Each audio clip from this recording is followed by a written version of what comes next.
Good morning. This one is about Joe Stack. What is the difference between Joe Stack and the terrorists? The terrorists kill because they do not like our values. Joe Stack kills because he does not like the bailout. He doesn't like Bush. He didn't like Obama. He didn't like the IRS. He didn't like his family. He burned his home down, stole an aircraft, and decided to crash it into an IRS building. You know, the good news is that Joe Stack is no longer among us. Because if Joe Stack would have had his rathers, there would have been far more devastation. Thank God it's only the buildings, but my God, the inconvenience of just torpedoing that building the way he did is just unbelievable. Why is it that people, from the terrorists to this terrorist, why do they want to wreak terror on people's lives just because they're angry? Just because he didn't get a bailout? What is wrong with the world? And you know what's so sad? This is the sad news. There was absolutely nothing short of a miracle that federal, state, local, international authorities, a law enforcement could have stopped, have done to stop him. He got in the aircraft, he went up, you could have, and then some people would have speculated whether to shoot him out of the sky or not, what his intentions were. But the bottom line is, Joe Stack goes to show us that the deck is really stacked against us.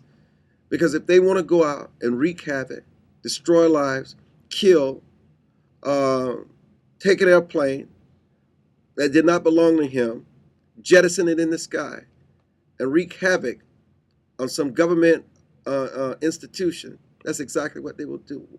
I mean, it would have been one thing had his family thought that this was his next move and they would have called authorities, but they would not believe it. They would have he and hawed through bureaucratic red tape, and by the time they would have gotten somebody on it, the damage would have been done. The Joe Stacks of the world, the terrorists of the world, no longer need to be among us. We won't miss them. They add no value in the long term to society, to their own families, and especially to their lives. It's sad we have to talk about them because we don't want to create copycat crimes. But you know, for the next few hours, and maybe the next couple of days, given whether it's a slow media weekend or not, all we'll hear about is Joe Stack. And Joe Stack did not care about publicity. Joe Stack wanted to make a statement. He was angry. He was mad. And he needed someone to punish for his anger. They're still trying to debate. I think they said one life was lost or one life was unaccounted for, and maybe the person did not show up for work. The best thing that could have happened is that only Joe Stack died, and every other individual in that building in Austin, Texas, survived his intention of trying to destroy the lives of the IRS employees that were just going about doing their jobs, their way of life, not trying to harm anyone in terms of affecting their way of life in terms of their survival. We all may have issues with the IRS, but we're not going to get in no airplane or anything else to try to go in and try to destroy their lives.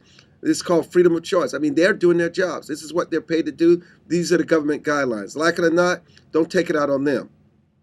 Joe Stack, you met your fate. You won't be missed. You'll be talked about. But like all of the Joe Stacks of the world, soon and very soon, you'll become a footnote in the lives of everybody else. I'm Armstrong Williams. Have a nice weekend.